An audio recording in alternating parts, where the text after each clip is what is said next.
I'm Selena.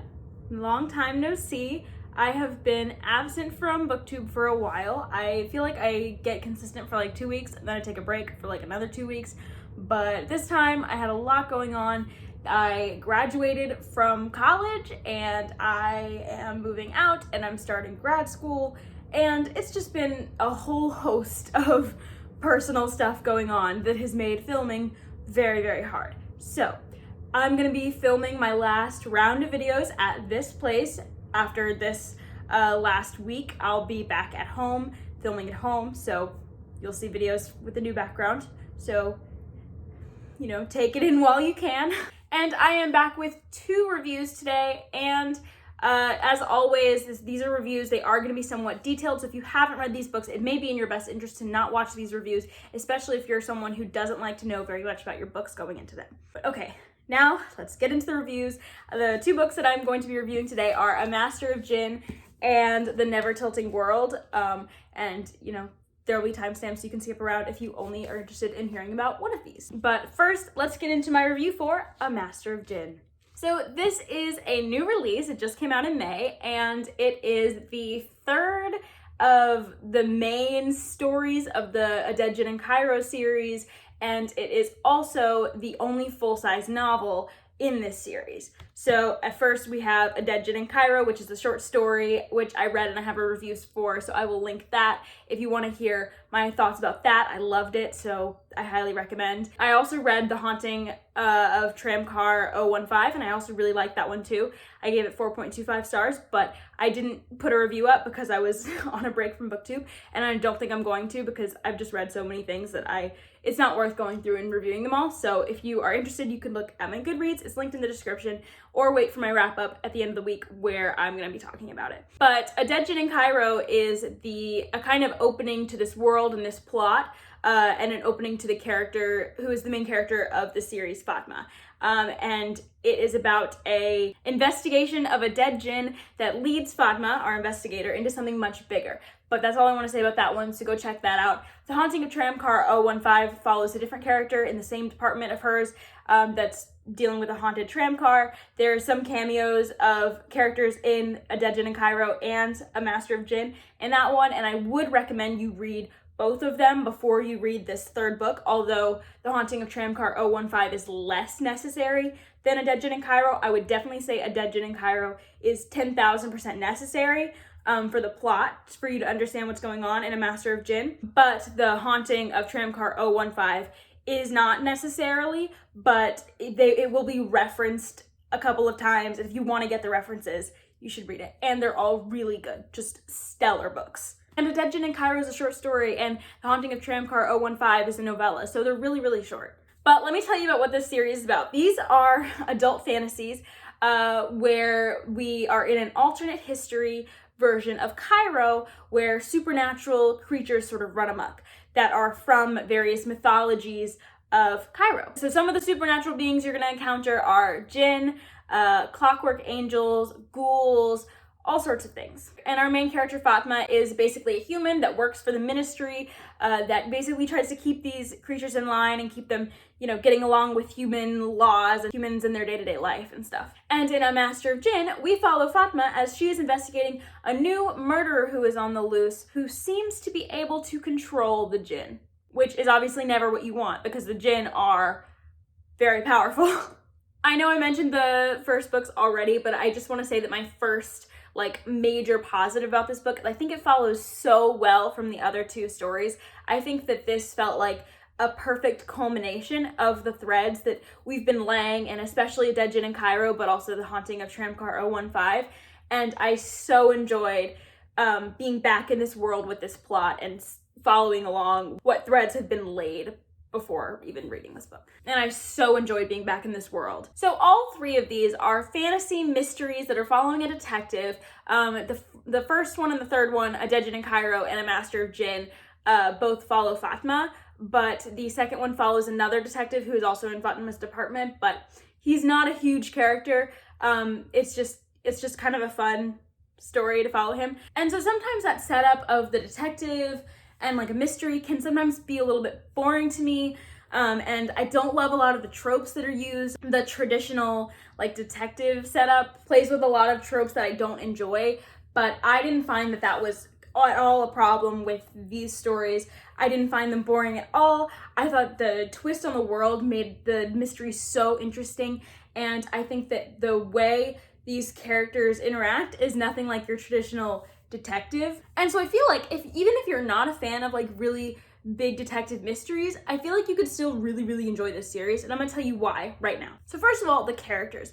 I think Fatma is an amazing main character. She has depth, she is smart, she is witty, but not too like abrasive or over the top. She's intelligent, but she doesn't just get things handed to her in her job, or it's not like a Sherlock thing where she sees something and can make all these wild leaps of conclusions. Like, her conclusions are very human. She's just a very smart human, and she's like a normal smart though. It's not like, we're not dealing with the genius detective trope. We're dealing with like a resourceful, realistic detective, and I really enjoyed that part of her. But also, I just think she's such an interesting, lovable character, and I just really enjoyed her leading these books. And I also think that it's very common with detective mysteries to have this sort of hyper-masculine, like low-key or high-key, like sexist man sort of running things, and who all like the women all fall over, and that's just not who Fatma is, and I so enjoyed that. Like, this is an Egyptian woman,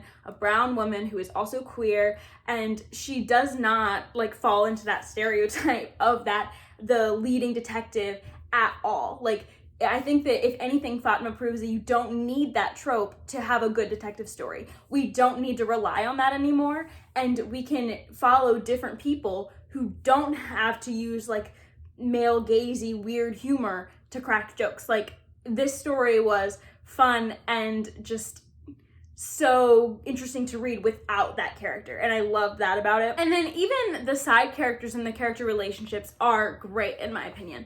So some of the other main characters who have really big important relationships with Fatma, even though we are in Fatma's perspective limited, third person limited, we see her dynamic with her new partner, her newly assigned partner on the force, which she never wanted, but she now has to deal with, Hadia. And we really see how they learn to trust each other and learn to get along. They just have such a nice dynamic that didn't fall into this weird like girl hate trope. Like, it would have been very easy for P. Djeli Clark to write a character who was really overly standoffish and pushed this woman away and who was very immature, and that's just not who Fatma is. Like, Fatma is going to work with Hadia and is going to embrace her even if this isn't what she wanted, and even if she, still has trouble trying to be too independent at times. Like, she's not going to be petty and trying to hurt her for no reason, which I think it would have been so easy to do that, and that just isn't what happens.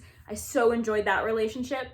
And then we also have Siti, who is Fatma's girlfriend, and they have such a great relationship. Siti is an amazing character on her own. I think she has so much depth. She's so funny and witty and just so personable and such a lovable character.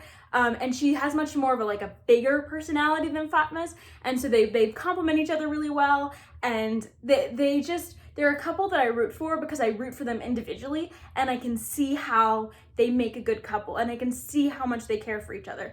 And I so enjoyed seeing their dynamic throughout this book. And then there's a ton of other unique, more minor characters with big personalities. Everyone has a unique personality. This isn't just a book full of stock characters. They all feel unique and vibrant in their own ways. And then the characters aren't the only thing that's vibrant in this book by any means, because Cairo is just such a vibrant, amazing setting. It is genuinely one of the best and the coolest I've ever read. There's so much complexity to Cairo. This is a Cairo that is currently free from European colonization in a strictly political sense, but they're still sort of dealing with encroaching Europeans economically, and they're just still dealing with all of that, even though it does govern itself. Then this is a Cairo that explores many different religions. We have Fatma and Hadia, who are Muslim. We have Siti, who follows the old Egyptian gods, Hathor and Sekhmet. And then we also have like mentions of the Coptic church, and then we have not only that, like these people's beliefs inform the way they react to their world with all these jinn and angels in the world, and that was just so intriguing to see the culture of Cairo, the many cultures of Cairo, and to see how like they interacted with the magical elements. And then Cairo also has like a growing feminist movement that is progressing far faster than the Western world. We mainly see that through the perspective of Hadia, or when some of the white characters are like talking about how they don't have the same rights in like a weird patronizing way. And it was just really interesting to see that. It was interesting to see how racism and like sexism intertwined in that way, and how like it was perpetuated by white women who were like, well, I don't think women should have rights, and then they would be racist on top of that. And it was just so interesting to see the social landscape of Cairo. This book manages to, include all that in order to paint the picture of what Cairo is truly like. And then on top of that, we have this magical element, and the magical creatures come from many mythologies. We are dealing with many mythologies of Egypt. So we're dealing with the supernatural, like magical creatures like ghouls and jinn and these angels. It's unclear whether they're really angels. It's kind of a debate in the book that's really fun. In not a magical realm, but in more of a spiritual realm, we have people who are following old Egyptian gods. Like the history of Egypt, the mythologies of Egypt, the many mythologies have come back and culminated in this city, and it was so interesting to read about. Pretty much the setting of Cairo is so interesting and multifaceted and complex in so many ways that I just so enjoyed being there. I usually prefer fantasy to be set in like a new world altogether, but like, I mean, that's not even true because I do love low fantasy, but this was a fantasy and a historical, like alternate history fantasy that I loved the world of. It was so wonderful to be in. One of my favorite settings, absolutely. And then I touched on this, but because this setting is so complex and so multifaceted, it allows the author, Clark, to talk about a lot of great themes. So he is able to weave in themes of the intersection of like racism and classism. Because the setting is so complex and so multifaceted, there's a lot of room for such rock solid themes in this book. I would say that the book it's not necessarily like a theme book. Like it's not necessarily talking about one theme through the whole thing or several themes through the whole thing, but among this really fun plot, there are some major thematic connotations to it, I guess. So for example, there's themes around like colonization and, both in a political and economic sense. There's themes around racism and classism and sexism and the intersections of them, and how like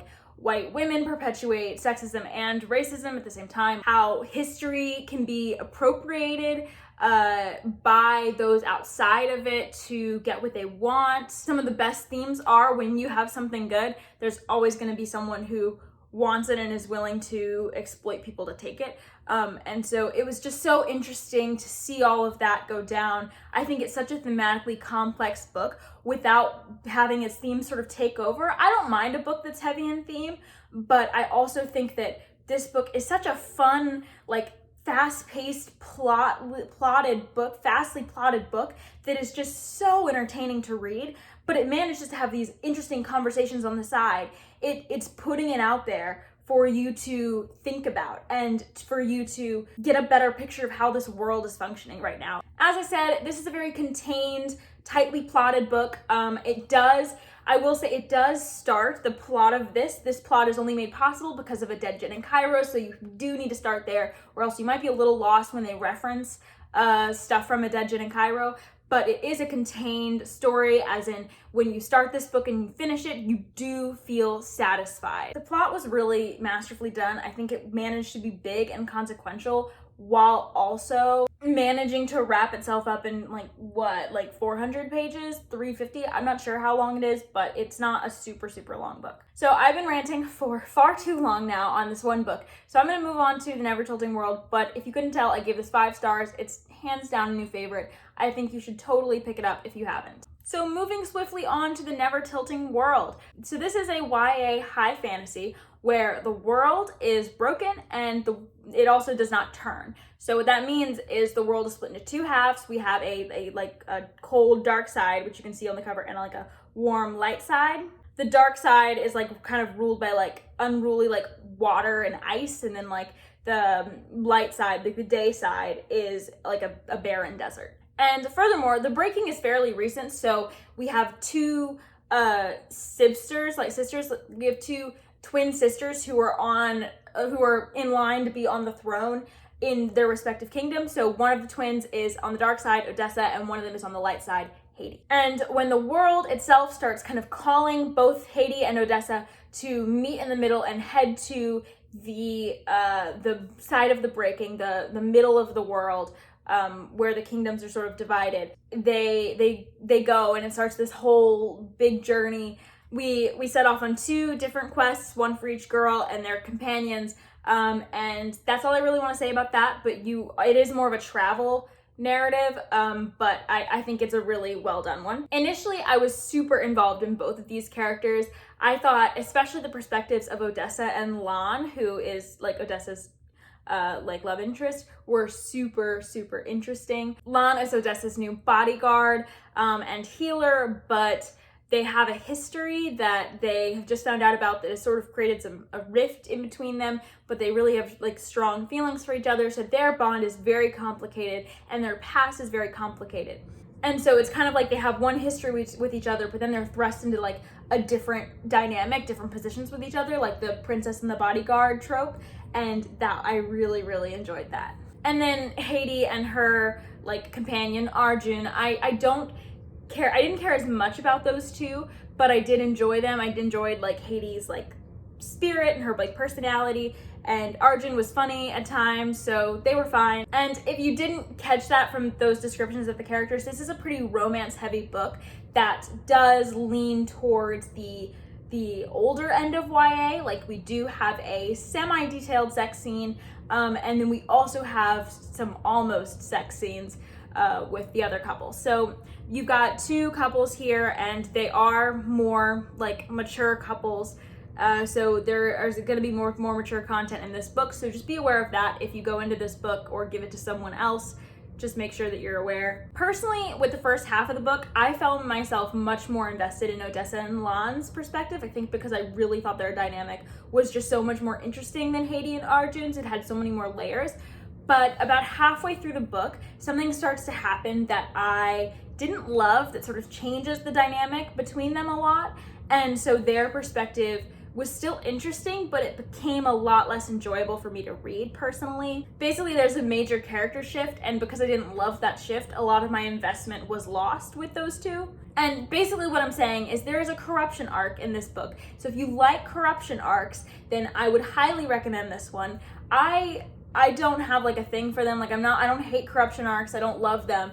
But in this case, it did, like, I didn't love how it went, I guess, or I guess it just made it hard to be as invested in the characters. And it just really lessened my enjoyment of that character and their relationships and their perspectives in general. And again, that's just more of a me thing. I've talked to several other people who also didn't really like that shift.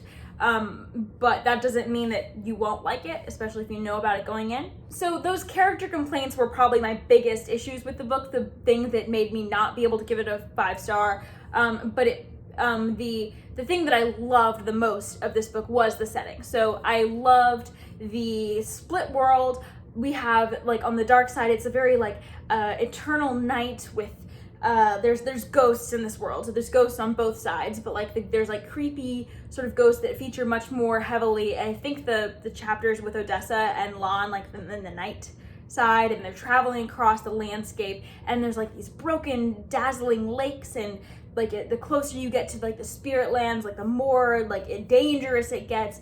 And there's like tons of dangerous creatures. There's sea creatures. There's this perspective is also more of a piratey perspective, which I really enjoyed that. because I love like a pirate setting, or like I love like a pirate story. I think part of that is because of the setting. So I so enjoyed that setting. I also really enjoyed the desert. I like a desert as well. And the desert had such cool creatures. There was like fish that would swim through sand. And I think that overall I liked the Eternal Night setting better than the Eternal Day one, but I did enjoy the desert as well. I think that the breaking of the world and the consequences that had on the climate and everything about that is just so interesting, so unique. The most, hands down, unique world I've read in YA fantasy, maybe fantasy in general, just because there was just so much that I thought was just so well done and unique. The writing of this book was great, the setting was amazing, I was so invested in the characters at first, and if I had been able to keep my investment in those characters, then this could have been a 5-star book. The plot was good, it has all the makings of things I love, but because I didn't enjoy the character as much at a certain point in the book, the characters that I really enjoyed before, it did lessen my enjoyment quite a bit, so that's why I gave it a 4-star instead of a 5-star, but I still really recommend this book, especially if some of the things that I didn't like sound like they'd be amazing to you. This is certainly one of the most well-written and unique YA fantasies I've ever read, so I highly recommend it if you're interested in trying it out. So those were my reviews of A Master of Djinn and the Never Tilting World. Thank you for watching this video, and I will see you next time. Bye.